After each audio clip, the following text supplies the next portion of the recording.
bertelur itu sekitar 2 minggu. Sebenarnya seperti itu yang kita lihat secara real, itu 2 minggu dia akan menjadi lalat.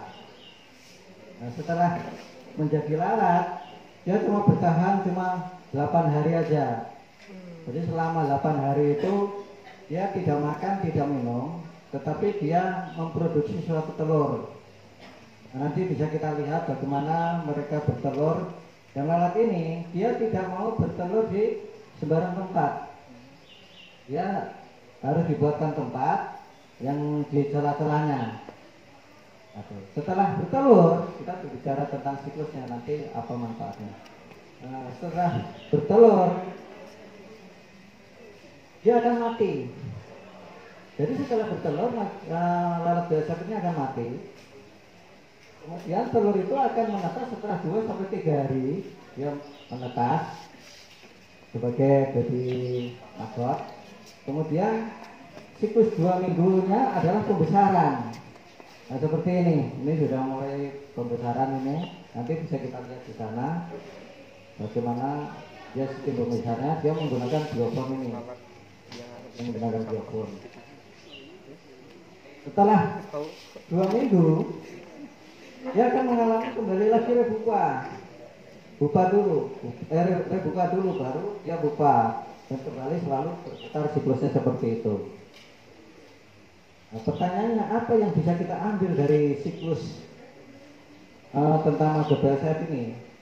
Itu sangat bermanfaat. Pertama, dia maggot ini dia mempunyai protein yang sangat tinggi, dan dia disukai baik itu ayam, ikan, dan burung. Nah, ini sebenarnya peluang kita untuk mencari usaha. Jadi kita menjadikan suatu usaha ladang bisnis, biasanya seperti itu. Kita bisa membuat ladang bisnis dari maggot BASF dengan sisa-sisa bahan organik, baik itu sampah maupun sisa rumah tangga. Artinya daun-daunan juga bisa. Itu bisa kita pakai fermentasi, artinya kita fermentasikan, baik itu buah, daun, bisa limbah rumah tangga. Itu kita fermentasi dengan menggunakan DMP.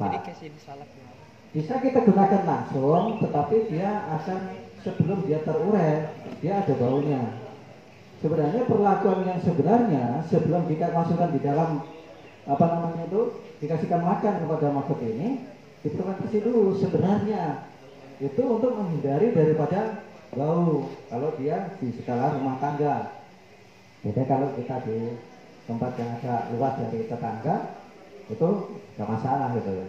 Tetapi setelah diurai apapun bentuknya dan baunya seperti apapun, dia akan hilang selama 2 jam aja. Dia begitu sudah dimakan maggot, dia baunya akan hilang karena maggot ini dia enzimnya ini sangat luar biasa sebagai pengurai. Jadi kita tidak menggunakan mikroba lagi sebagai pengurainya kalau kita membuat pupuk. Jadi sangat bermanfaat sekali. Nah, keuntungannya kalau kita mengolah maggot ini, pertama adalah sampah yang kita perlukan itu adalah sangat banyak yang bisa kita kasihkan maggot, karena perbandingannya itu 1 kilo maggot ini dia bisa menyerap 3 kilo pakan organik atau sampah organik. Jadi kalau seandainya kita punya 1 kintal maggot, berarti 3 kintal, 1 ton berarti 9 ton yang bisa kita proses untuk jadi makan maggot.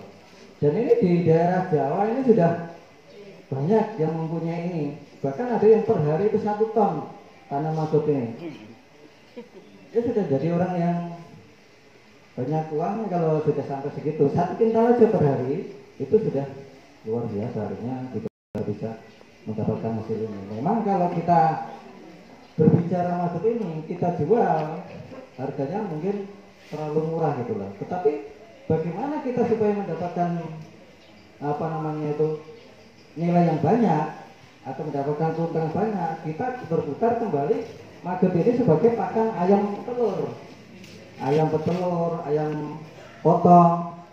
Nah, jadi itu sudah saya coba ayam petelur, ayam potong, tapi ayam petelurnya tidak ada di sini, yang ayam potong itu 1 bulan sudah tidak sampai 1 bulan itu sudah ada 1 kiloan lah. Padahal itu kamu ngasih makannya nggak rutin. Kenapa kita kan nggak rutin? Karena kita kan sambil-sambilan di sini sebagai testimoni aja.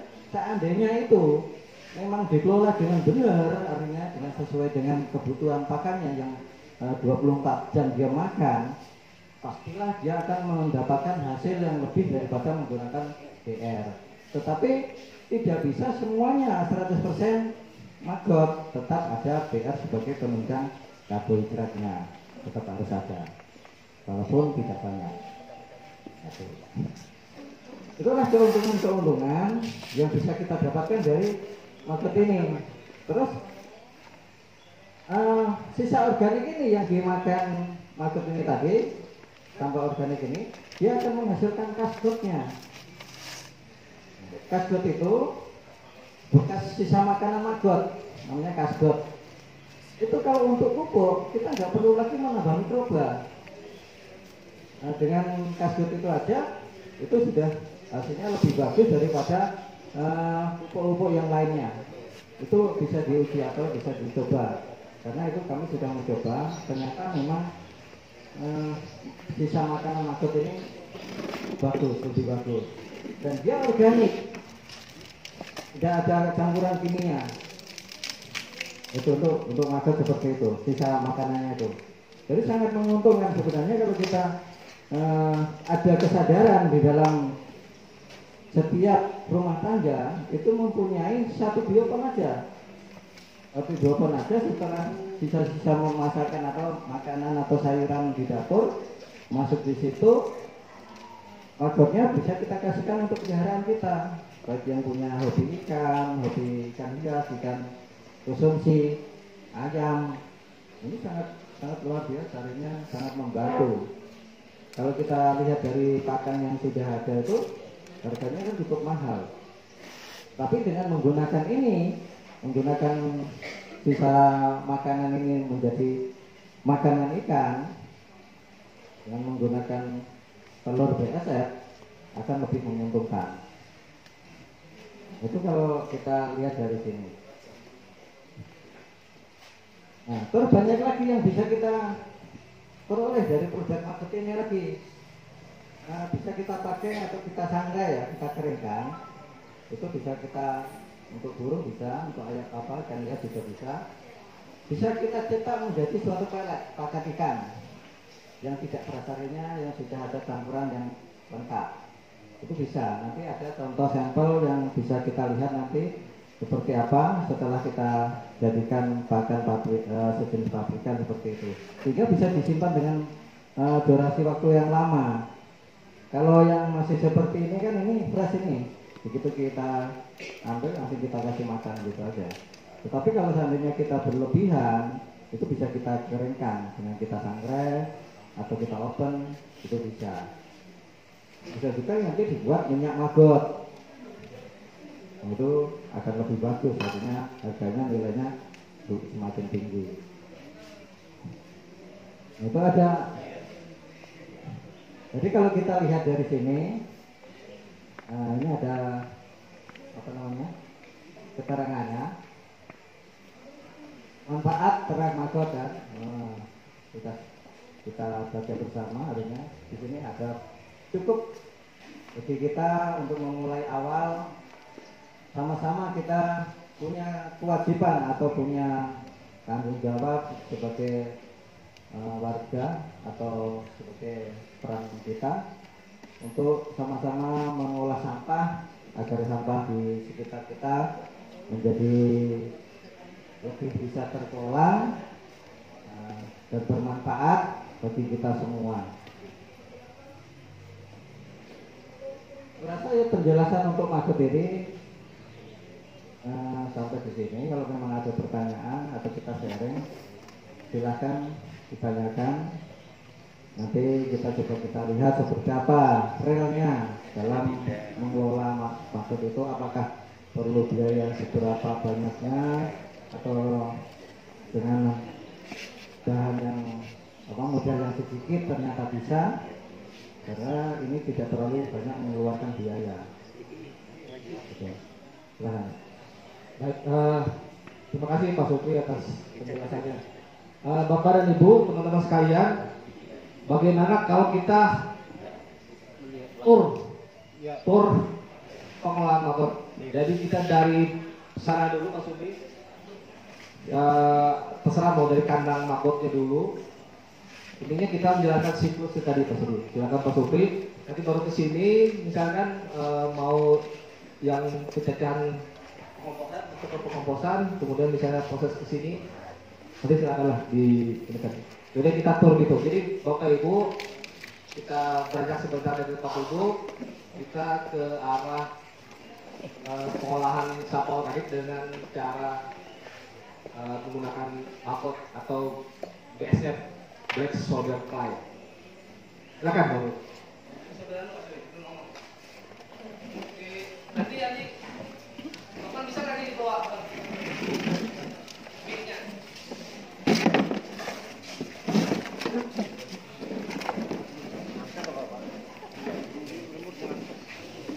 Di pojokan sebelah kanan Bapak Ibu.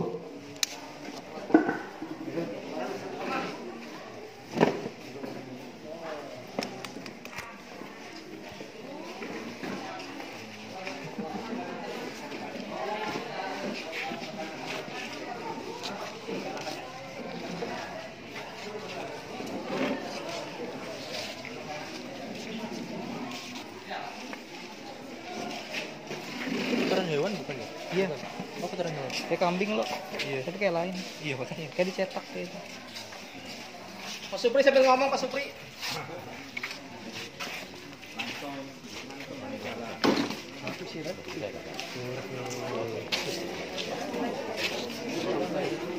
Ini kemana Pak Teko?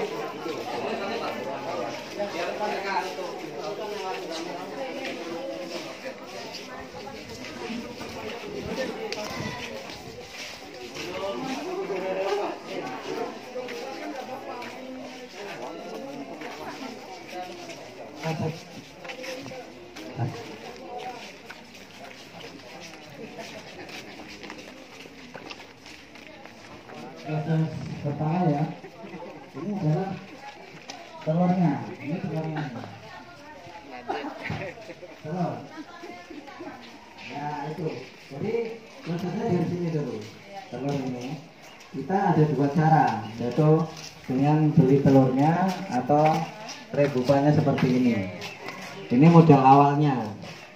Nah, bisa kalau menggunakan rebukannya ini, nanti larinya di sana ada khusus kandangnya.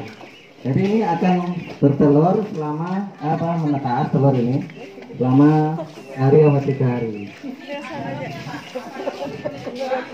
Nah ini bisa boleh 2, 4, 8 atau sisa ini ada sisa makanan seperti ini ada. Nah di karung ini. Ini dia. Nah jadi macam-macam bisa kita taruh di sini. Setelah menetas dia akan seperti ini, dia agak besar. Nah seperti ini. Nah tuh. Ini baby maggot yang sudah agak besar, yang agak kecil ini di sini agak kecil. Campur ini. Ya.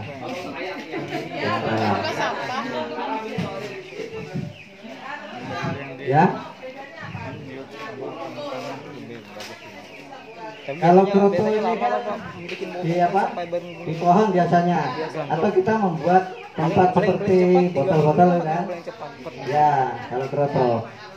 Betul. Kalau ini memang diolah ini.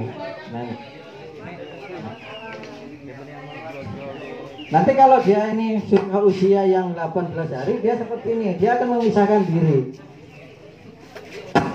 Banyak ini, dia akan memisahkan diri dari, nah ini, dia akan memisahkan diri yang sudah menjadi redupa. Jadi kita nggak perlu milih-milih lagi, dia secara otomatis.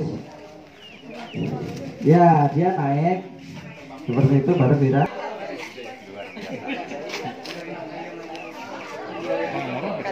kita ke antar aja kalau ke Baripul. Kalau umpan pancing bisa nggak? Bisa. Untuk ikan bisa.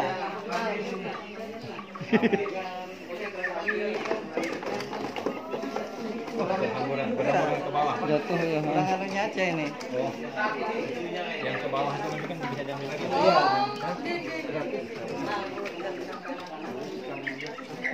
Nah, ini sisa-sisa makanannya. Ini jadi kompos. Iya, jadi kompos kita giling, ada di sini ada gitu. Yang sudah giling itu. Iya.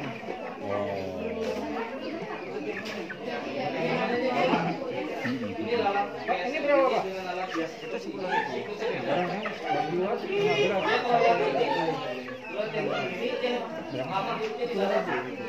Kalau yang dari kasket ini sekitar 20.000 Pak. Karena beda kalau ini dari kompos daun, ini dari kasket. Iya. Beda ya. Karena kualitasnya juga. Karena ini kan ada segala macam kalsium tulang itu. Balap.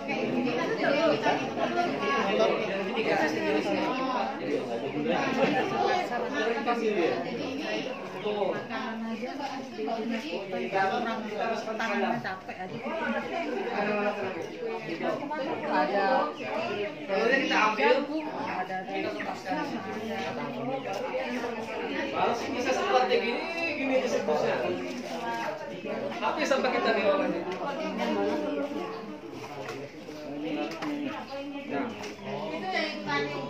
Balat biasa.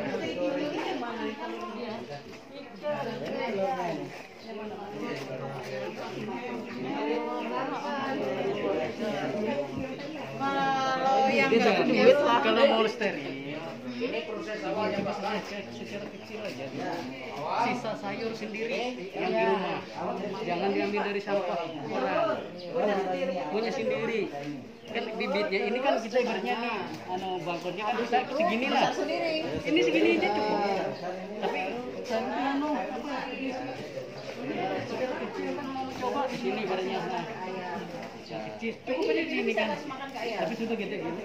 Tapi sisa sayur. Habis dia Makannya nanti berkembang dia. mulai tercepat. Itu punya bapak itu di rumahnya ada.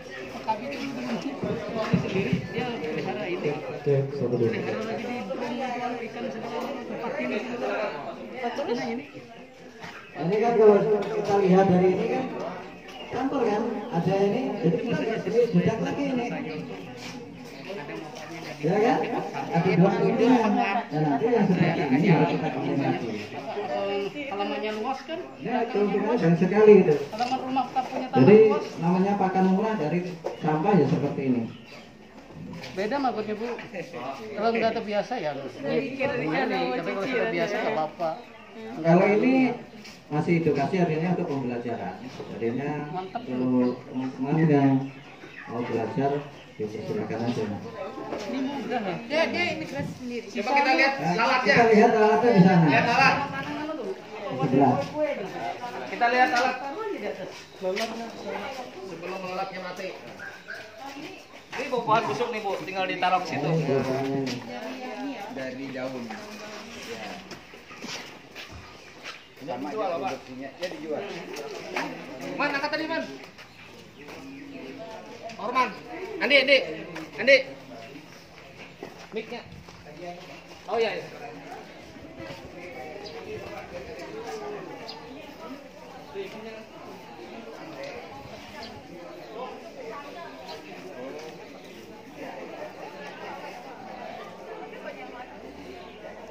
Memang mati Bu dia. Nah, dia tuh kawinnya sekitar jam panas Pak. Jadi harus panas. Dia harus panas. Makanya di atapnya harus transparan. Dia harus panas. Dia kawin tuh di antara jam 9 jam 10. Beda lalatnya. Siang apa? Malam. Dia Telurnya di sini. Ini tempat telurnya. Dia selalu dibikin celah. bikin celah. Nah, itu Ini telurnya. telurnya. Jadi dia nggak mau ke sampahnya kalau di aset ini. Beda dengan lalat hijau lalatan itu dia ke sampahnya bertelurnya. Kalau ini dia nggak mau. Jadi dia ke tempat yang seperti ini, kalau nggak ada ini, dia mati sebelum bertelur. Yang bawah ini. Ya. Ini yang mati, Pak. Ini yang sisa-sisa Makanya dia petasan itu, Pak. lalat jantan, lalat betina Nah, itu lalat jantan, habis betina. membuahi itu jantannya mati. Ini untuk pupuk ini. Bertelur dia, yang betinanya mati. Matinya. Habis di alam tuh nggak ada. Nah. Makanya kita agak Untuk kesusahan mencarinya nih, Pak. dia memerlukan waktu ini. Panas terik matahari, maka dia harus di luar.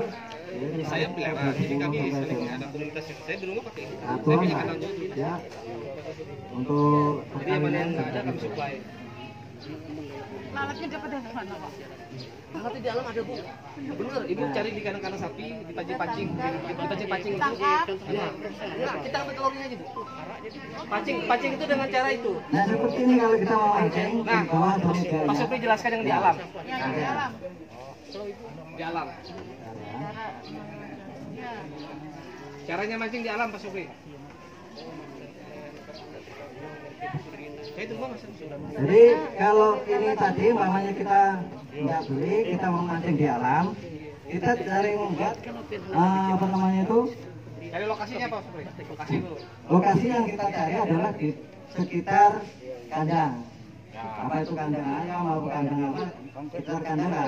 Itu biasanya dia muncul bau-bauan. Nah, dia akan mencari tempat yang bertelur. Itu dia seperti ini. Ambil jeda itu tuh difermentasikan, lalu dimasukkan di dalam tempat. Nanti setelah itu dikasih apa namanya, seperti ini tempatnya ini untuk bertelurnya. Simpel aja sebenarnya, tapi di pojok-pojok itu dia akan bertelur sendiri. Itu liar itu Pak. Itu liar. Ya, liar. Untuk mencari di liar. Untuk di alam. Jadi kita nggak modal sebenarnya kalau kita mau. Ya. Jadi nggak modal. Setelah dapat telurnya, baru kita tetaskan. Kita tetaskan ini telurnya ini seperti ini. Seperti itu aja. Telurnya. Baru kita tetaskan di sana tadi itu. Ya. Itu tekniknya seperti itu. Kalau ibu mau coba, bisa minta kasih telurnya. Coba di rumah. Jadi silakan kalau mau nanti dicoba, boleh. Ini seminggu lagi banyak lalat yang akan menetas ini. Oleh kemarin sempat agak telat. Bisa nanti dicoba di rumah masing-masing bisa. Ya, ini untuk pupuk. Ya, ini untuk pupuk tanaman-tanaman atau apa yang bisa kita lakukan. Kalau bunga bagus juga untuk bunga-bunga yang nggak ada tanaman.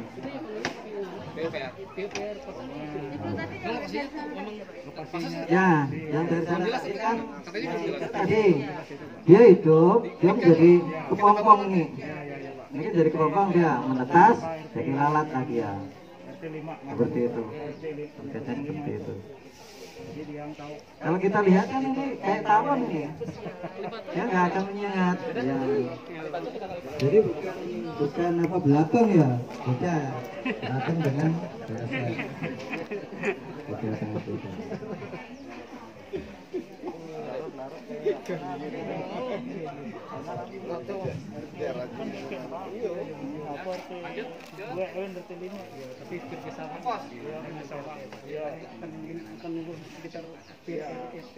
Jadi kita kembali ke ruangan lagi. Selainnya sempat kalau sampai mau berkunjung ke 12 kami, silakan berkunjung di Info transfer. Ya.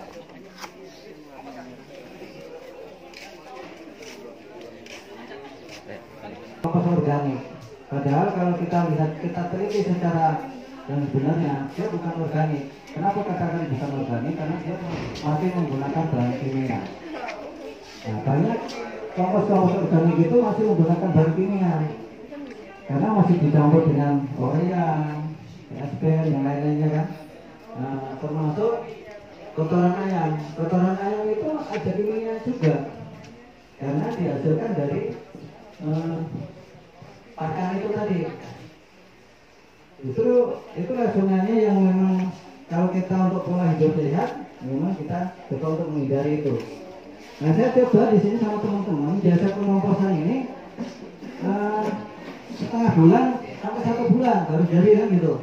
Tetapi saya mencoba dengan menggunakan mikroba yang saya coba aplikasikan sendiri, yaitu dengan menggunakan, kalau kita waktu korban itu kan ada motong sapi itu ya, motong sapi itu kita ambil perutnya yang rumput itu, nah itu yang kita coba untuk namanya fermentasikan, dijadikan sebagai bionya, sebagai bionya itu pengurayannya akan lebih cepat. Jadi saya 1 minggu di sini sudah bisa kita kerjakan, sudah bisa jadi. Cepat sekali pengurayannya. Kalau kita menggunakan EM4 atau bahan-bahan yang kita jual di pasaran itu lama. Banyak kalau pengomosan pasti akan berputar kisaran antara 1 bulan, 15 hari sama 1 bulan gitu. Tapi saya coba dengan ini, ternyata hasilnya lebih bagus. 3 hari, kalau dia memang sudah kelihatan warnanya ada di sini, warnanya seperti ini, dia sudah bisa kita haluskan. Nah, warnanya sudah agak hitam-hitam.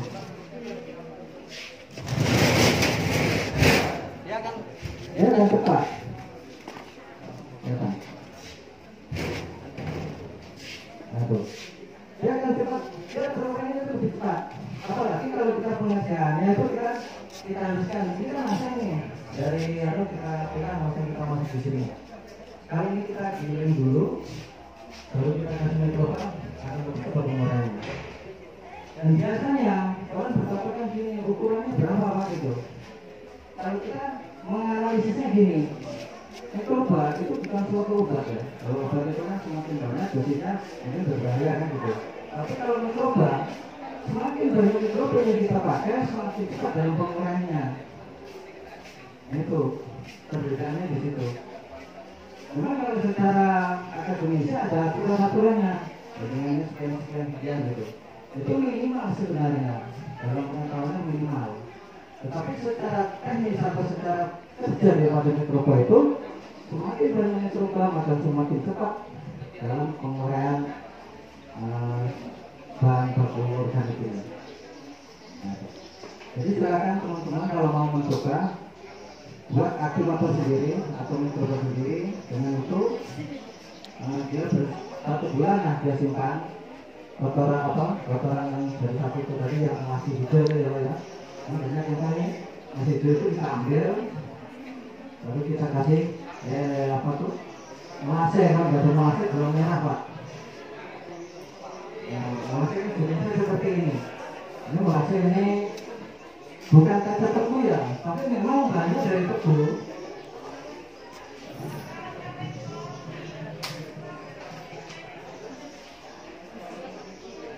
Tapi baunya ini kayak kecap. Ini melase, baunya kayak kecap.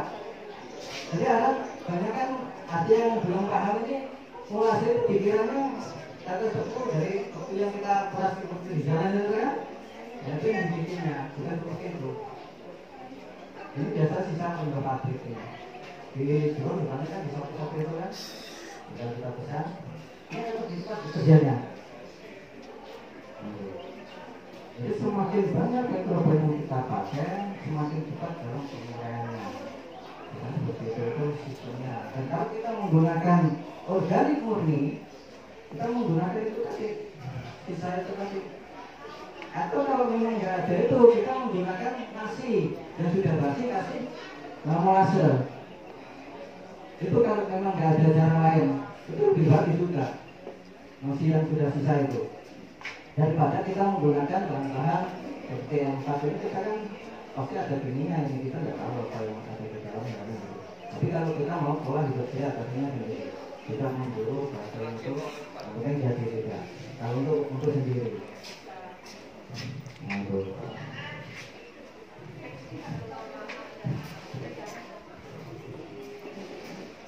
Jadi prosesnya seperti ini ya. Jadi kita masukkan di dalam tempat penyimpanan.